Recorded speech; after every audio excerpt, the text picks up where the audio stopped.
국민 여러분, 안녕하십니까? 여기는 대한민국 대표 정치 전문 플랫폼 한국정치TV입니다. 비명계로 분류되는 이상민 더불어민주당 의원은 2월 20일 이재명 대표가 기소될 경우 당대표직에서 물러나야 한다는 견해를 밝혔습니다.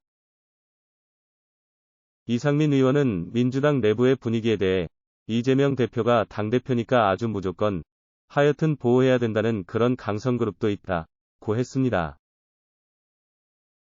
그러나 그와는 별도로 검찰의 수사 태도, 지금까지 믿지 못하는 행태, 이런 것을 볼 때 검찰의 손을 들어주기가 어렵다. 이런 입장이 많다고 전했습니다.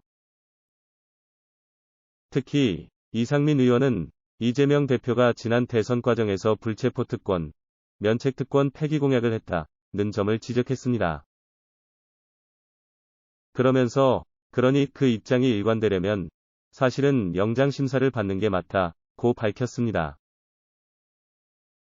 이상민 의원은 회기 중일 때 어쨌든 당의 입장은 당대표니까 보호해야 된다는 입장도 있으니까 이재명 대표가 스스로 결단해서 영장심사를 받도록 하면 깔끔하다는 의견을 나타냈습니다.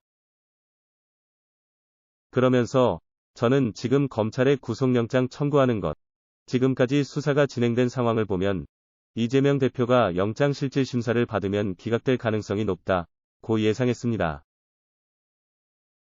그러자 사회자는 이상민 의원에게 만약 이재명 대표가 구속은 안 되더라도 기소가 되면 총선을 앞두고 민주당에 안 좋은 모습이 되지 않겠느냐?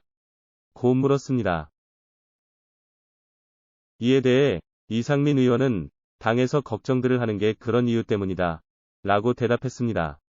그리고 기소가 되면 이재명 대표가 과연 어떻게 해야 되느냐 하는 문제는 또 별개로 논의해야 될 문제다. 라고 말했습니다.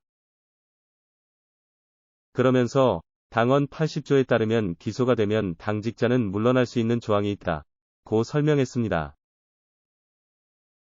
이에 사회자는 이상민 의원에게 이 대표를 만나면 뭐라고 조언하겠냐? 고 물었습니다.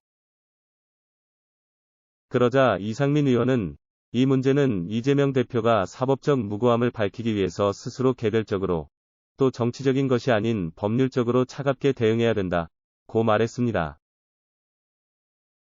이어서 당을 끌어들여서는 안 된다.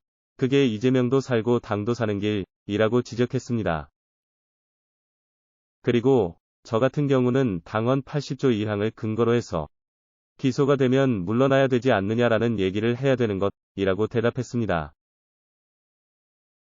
지금까지 대한민국 대표 정치 전문 플랫폼 한국정치TV였습니다.